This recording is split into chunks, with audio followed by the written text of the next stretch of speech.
I'm Kiera Morgan. Thanks for joining me on this episode of Coffee with Kiera, sponsored by the Human Being in Newport and in Lincoln City. And Jenny's enjoying hers right now. And speaking of Jenny Demaris, Lincoln County Emergency Manager, is our guest today. Jenny, you've got some incredible things coming up during the month of May. And first part of June, you're going to be really busy. Let's talk about wildfire awareness. Yeah, so this month, May, is Wildfire Awareness Month. And I really do want to give credit to some of those other state agencies, not just us, Lincoln County, but your Oregon State Fire Marshal's Office, Oregon Department of Forestry, State Oregon Emergency Management, as well as Keep Oregon Green, OSU Extension Service as well. Really take time to look at their wildfire pages that they have. Lots of really great opportunities, a lot more virtual opportunities that are going to be available to you. And just recently, we posted something else about the Oregon Department of Financial Revenue, thinking about your financial readiness. As we've seen with prior catastrophic events in Oregon, that financial readiness. They've really expanded their resources to help community members to be more ready. So that's all of our state partners, but I'd love to talk a little bit more about what we're doing here in Lincoln County for our locals. Yes, please. I mean, it is May, and we've had lots of rain. And I know that some folks are watching this and going, "Are you people crazy? Wildfires, what?" Well, interesting with that, Kiera, the Lincoln County generally has been filing every year annually for a drought declaration. Part of that really helps benefit our agricultural partners in the east side of Lincoln County that is affected. We also have many homeowners that are on well systems, and some of their wells run dry here in Lincoln County because we are seeing less and less saturation or the water table levels here in Lincoln County. So we see those drought declarations sometimes year round with our eastern partners or as we come into summer. But here in Lincoln County, we are beautiful, lush, and green. But some of our community members are becoming more and more affected by the decrease in precipitation. So outreach events? Yes. Okay. All right. So we are excited again to be able to host these wildfire outreach events or wildfire readiness with our co-hosting partner, Oregon Department of Forestry. Matt Thomas and Charlie Redheffer from our local Toledo office are generally with me as my co-hosts for each of those. Last year, because we had that big Cascadia exercise that we were doing, we did sort of half Cascadia, half wildfire outreach. And this season, because we're not doing that exercise, I'm able to go almost to every part of Lincoln County to be able to provide a wildfire readiness presentation to them. Even so far this time, we're going all the way out Highway 34 east of Waldport to where the research facility, the hatchery research facility is there. They have a beautiful room. So we're going to be there this time. It's really nice to be able to get further out into the county to those rural community members that are more susceptible or more vulnerable to those conditions. So outreach events. There are too many to list, but we actually have them spread out between the month of May and June. Eddyville, Siletz, Logsdon, I'm going to be there this weekend for their Firewise. Otis, of course, Lincoln City, Newport, Yachats, Toledo, Waldport, not the city, will be way out on Highway 34, but there's one that they can easily get to. So every area of Lincoln County is having an opportunity to have an in-person presentation. Most of the times are 6 to 8 p.m.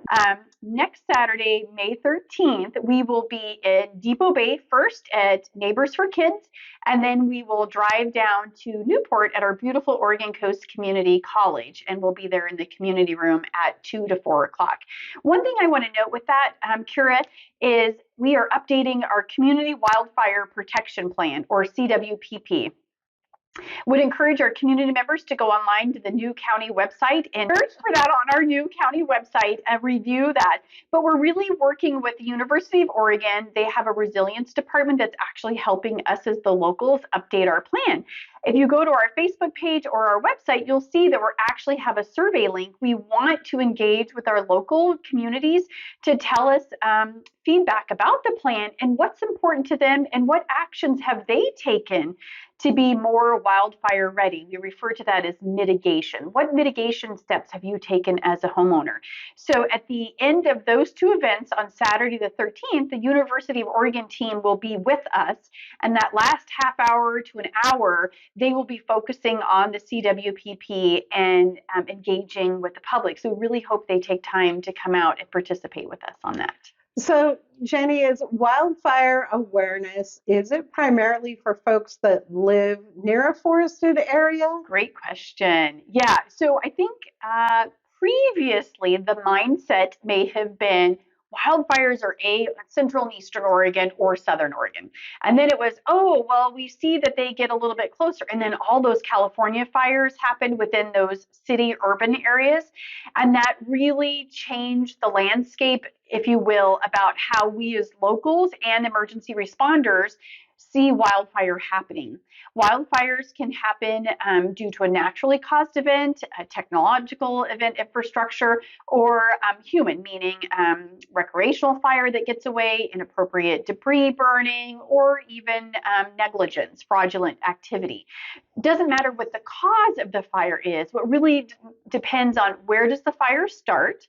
What is the fuel load in that particular area? Is it an open area where there's no tree and everything's already, mowed down? It may not spread very far. And then also, of course, summer conditions, humidity, the temperatures, and also where are our resources? We know that during wildfire season in Oregon, our local fire districts go to help each other. So they are spread thin sometimes in one county because they've already been deployed to go somewhere else. So depending on where that fire actually occurs, what resources, the fuel load, the temperature, all of that creates the formula to determine how quickly that fire may spread or what limitations we may have to put it out. So what does all that mean? Even though I just said a ton of words, what that really means is that those community members that live in a traditional city type environment could still be affected by a wildfire that has the ability to spread quickly and move into that urban area. We saw that in our 2020 Echo Mountain and Kimberling fire, where the fire grew quickly because of those weather conditions and threatened our city of Lincoln City. And so we did have to evacuate that. So yes, it is a real threat, even if you do live in the city. I'll tell you, Kiera, when we do these presentations for the public, the questions I get is, well, I've done what I can do in my neighborhood, in my own yard, but my neighbor hasn't done anything at all. Or what about the landscape that's behind me with a vacant homeowner? You're right, those are legitimate concerns. What we do is neighbor being good neighbor, try to reach out to them, maybe help them. They may be a senior that can't do mitigation. Maybe they'd be willing to let you do that. Or it may be a property owner that you need to try to work more aggressively on what's important. You can engage your local fire chief. Every fire department has a fire marshal that you can talk with to help encourage, or perhaps they're not understanding. And then, there's other options, code enforcement. Your jurisdiction that you live in may actually have a code enforcement that requires some level of mitigation. Not so much probably here, but you're starting to see that change in other areas of the state like we see in California. So some of those regulations may become more strict about what we can or can't do to lessen the impact or reduce that ability of a fire to spread quickly. And that's exactly what we talk about at our wildfire outreach events. And let's talk a little bit about how people can get some information if there is a wildfire or a threat of a wildfire. Of course, radio is still a very viable source of information, but there's lots of other ways to get information too, right? Yeah. So our local partners, as you mentioned, our local local public media providers, whether it's also not just radio, digital, right? Our newspapers also have a digital front face. So those media providers are really one of our first outlets that we get that messaging to. Of course, we know we have our emergency notification system, Lincoln Alerts. So we encourage everyone to have their profile information in there. Everyone in their household should have their own profile. That's the first way that we're going to reach out to those community members that may be affected by a wildfire. But as you've seen us do in the past, if we see weather conditions are changing or make us more vulnerable if a fire happens. We refer to those as a red flag warning, or a fire weather warning. That's more for public safety. We will forward those notifications from National Weather Service to our communities through Lincoln Alerts. And you can also sign up in Lincoln Alerts so you can get those weather alerts directly to your phone automatically without waiting for us to sort of take the information and resend it back out. So lots of great features in Lincoln Alerts. So we'll let you know if there's weather conditions that make us more vulnerable. When a fire occurs, depending on the incident commander, the fire district, that determines if there's a risk to the surrounding area. They make that decision. We work with law enforcement to determine what that evacuation level is. And then here, let me get my little cheat sheet out. This, I'll use our help sign. So right here on the bottom of our help sign, you'll see our evacuation levels. So evacuation level 1, be ready. Number 2 is be set, and number 3 is go now. So those are the determinations that are made by the fire commander and the law enforcement who's in charge of that area to make a decision of how many neighborhoods we need to evacuate, how far out, level 1, 2, or 3. And then we, as city, county, tribal emergency management folks, then we start working with the Red Cross to set up those shelters to help folks. And again, that ties in with having that emergency kit at home and in your car? Right. You need to be ready to go at a moment's notice. So thinking about those wildfire evacuation levels, let's say you're at a level 1. That may be, let me make sure, yes, a level 1. Sometimes even I have to double check. So a level 1, be ready to go. You might have 3 or 4 hours notice, depending on the type of the fire. You may have 3 hours notice. You may have as little as 3 minutes. Lincoln Alerts calls you. There's a state trooper, a sheriff's deputy, a city police officer, a utility worker, a fire personnel knocking on your door, letting you know that there's a wildfire threat. It's moving quickly. You need to evacuate now. So when you're thinking about that go kit or what you have in your car, what can you gather and go in 3 minutes? You may have as little as 3 minutes notice. It may be your neighbor knocking on your door telling you that a fire got away from the neighbor's house that was burning, and that your house is now threatened and you need to move quickly.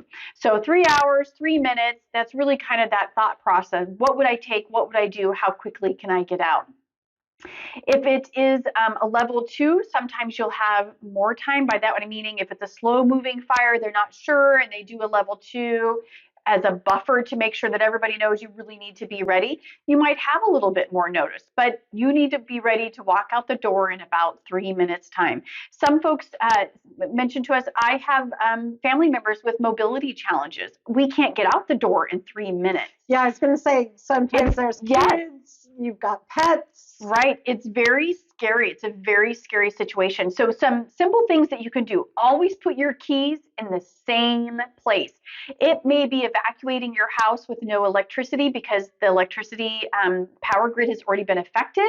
Where did I put my keys? You want to be able to get to that car, access it, grab the immediate things you need, having the go kit car in your having the kit in your car ahead of time so that you're not trying to find what you need and load it into the car. During the summertime, I really encourage folks to get those pet carriers and have them closer. I know in my house, I live out in East Lincoln County, my pet carriers are in the shop up on a shelf put away.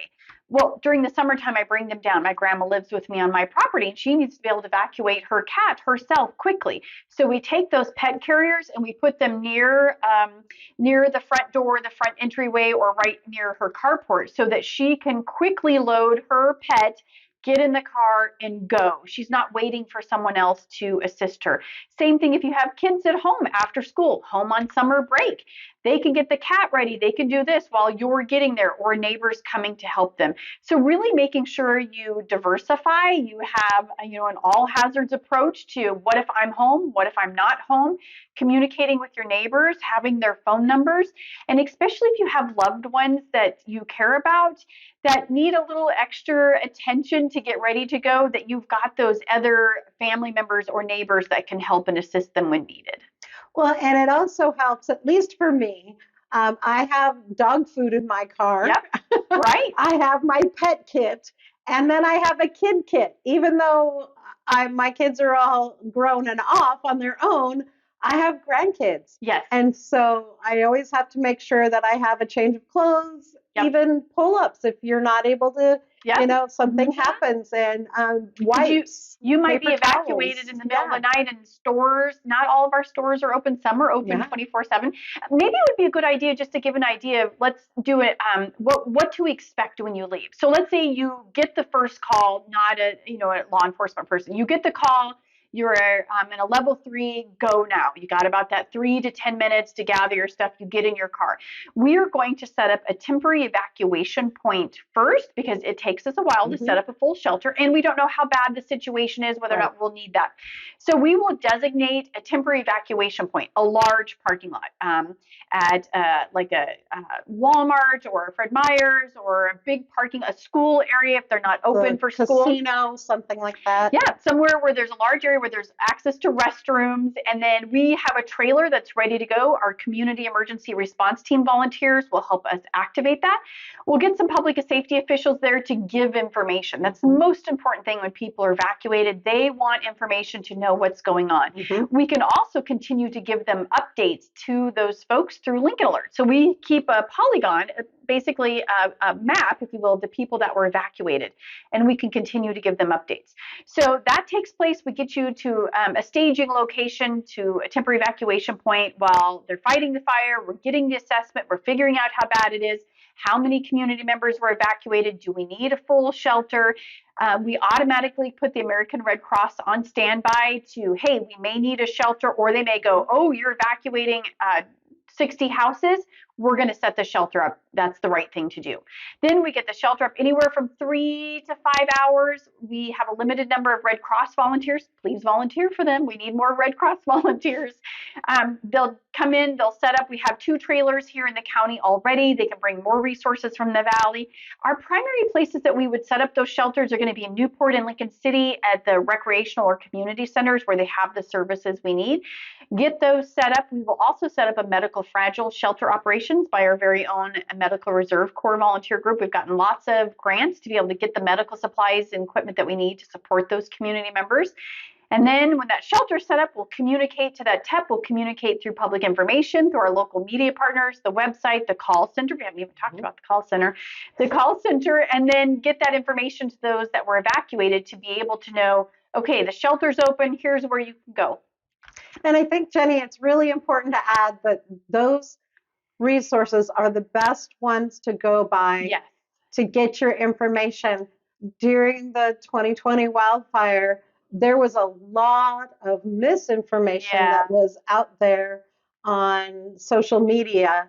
And so I think it's really important to emphasize to folks that during an emergency that you go to a trusted, reliable source to get that information. I don't know how many times McDonald's in Lincoln City burnt down. Rumors. Right. Well, and so 2 ways to verify that information. One, we'll have the call center open, but we really want to let folks know the call center is for those that are impacted, meaning you were evacuated or you're not sure if you should evacuate. A lot of our folks don't use the internet, right? Phone is their primary means of communication, so it'd be right for them to call. Our county website, one of our lessons learned at the county level was that our active wildfire page was buried, right? It was under emergency management. Down here was hard to find. So one of the things that we will do this time, and we already have an active wildfire page set up and ready to go. We just basically turn the lights on, start filling in the information, but we will put a link on the main county website. So active wildfire information, you'll click on the main website, and it will take you right there. So that will make it easier for folks to find that information on the county website. But the call center, the county website, and then the county emergency management Facebook page, those are the 3 places that we as a county government will start pushing out information directly related to that fire response.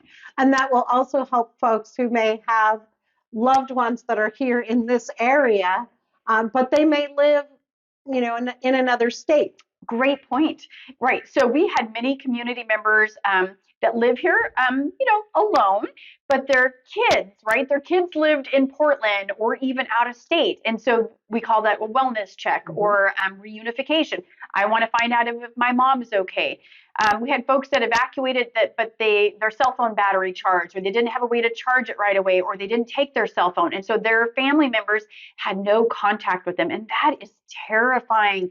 It's terrible. We're so dependent on mobile communications, being able to reach grandma immediately, and then you can't reach her, and then you think the worst. So again, community information about what's happening, who's been evacuated, and then helping those community members reconnect, whether it's just getting someone's phone charged through the Red Cross Center or making that connection through the call center. All right. Jenny, is there anything else that we may have missed that you want to add? I would just say just a quick briefing on what we're going to talk about at our outreach events. We're going to talk about fire statistics here in Lincoln County and the overall expectation for the weather for this summer. We will also talk about the history, the statistics of the fires, but what does that impact mean? And then what can we do for mitigation, whether it is forestry partners, how they maintain their timber agricultural versus you as a small landowner, maybe you have 5 to 10 acres versus someone that lives more closer in town and has a lot. What are those mitigation efforts that you can do? So if a fire comes through, it may burn through your property, but it's just going to burn through and maybe not completely destroy your home. There are things that we can do to lessen the impact if that fire occurs. And then the second module, because we do module 3 and 4, there's 8-part series. There are already video recordings you can watch. Well, that was going to be the next question was if somebody misses it, can they still get the information? We have 8-part series of different features about wildfire readiness, from animals and shelters, financial readiness, that you can review the videos online now. And then we refresh modules 3 and 4 each year with our Oregon Department of Forestry and our law enforcement teammates. So 3 and 4 is what we'll focus on. And then the last part of 4 is about emergency notifications, because that's really important to know how you get the notice, what to do, how do I evacuate, and where do I go. Wonderful. Jenny, thank you so much. I would really encourage folks to check out those wildfire preparedness programs if you're unable to. Lots of information was given here, but you can also find more information again on the new and improved Lincoln County website. And it's the same address. Address didn't change. And Lincoln Alerts, always really important for folks to sign up for that if you have not done so already. Take a moment. It takes no time at all, 5 minutes or less to get that done. And it really is important. And of course, we will keep you informed of anything that's happening with the county. Jenny's really great at keeping me posted when she needs me to get some information out there. So thank you so much for joining us on this episode of Coffee with Kiera. Again, sponsored by The Human Being in Newport at 6th Street and Highway 101, and in Lincoln City at the north end of the highway on the west side next to TLC Credit Union. For Oregon Coast Breaking News, I'm Kiera Morgan.